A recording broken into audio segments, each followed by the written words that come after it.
নমস্কার, সৌভিক দাস বলছি। আশা করি সবাই ভালো আছেন।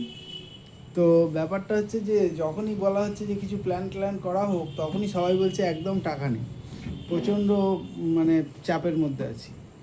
তো এখন ব্যাপারটা হচ্ছে টাকাটা আসবে কোত্থেকে, কিছু আইডিয়া আমরা দেখছি যে কীরমভাবে কি টাকা জমানো যায়। তা অনেকেই সিগারেট খায়।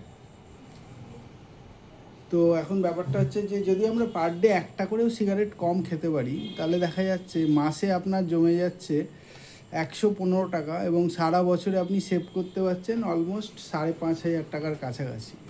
এবং যদি 20 বছর ধরে আমরা এই 5,500 টাকা করে জমাতে পারি, তাহলে আমার জমে যাচ্ছে টোটাল 1,09,500 টাকা, এবং সেটা 20 বছরে বেড়ে হয়ে যাচ্ছে 4,40,000 টাকা। যদিও কেউ বিয়ার টিয়ার খান না বা মদ কেউ খায় না, কিন্তু তাহলেও পশ্চিমবঙ্গ আবার রেকর্ড করে নেয় যে বিয়ার বিক্রি, মদ বিক্রিতে আমরাই সেরা।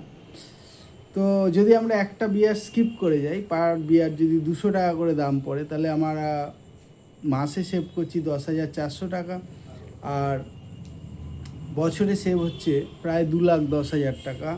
এবং সেটা 20 বছর যদি আমরা জমিয়ে রাখি, তাহলে সেটা হয়ে যাচ্ছে প্রায় 8.5 লাখ টাকার কাছাকাছি। আমরা মুভি দেখতে গিয়ে প্রায় 1,500 টাকা করে খরচা করি অলমোস্ট।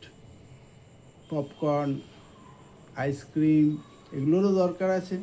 কিন্তু যদি আমরা টাকাটাকে জমিয়ে রাখতে পারতাম, তাহলে সারা মাসে জমতো। যদি আমরা হিসাব করে দেখি যে আমরা যদি 1,500 টাকা করে খরচা করি, সারা বছরে আমার জমছে 18,000 টাকা, এবং 18,000 টাকা যদি 20 বছরে আমি জমাই, তাহলে আমার হয়ে যাচ্ছে 3,60,000 টাকা। সেটা 20 বছর পরে গিয়ে দাঁড়াচ্ছে 14,50,000 টাকার কাছাকাছি। একটু ভেবেচিন্তে খরচা করতে হবে, টাকা পয়সা জমাতে হবে। এবং জমানোর জন্য একদম আমাকে ফোন করবেন 9830688175 নাম্বারে। ভালো থাকবেন।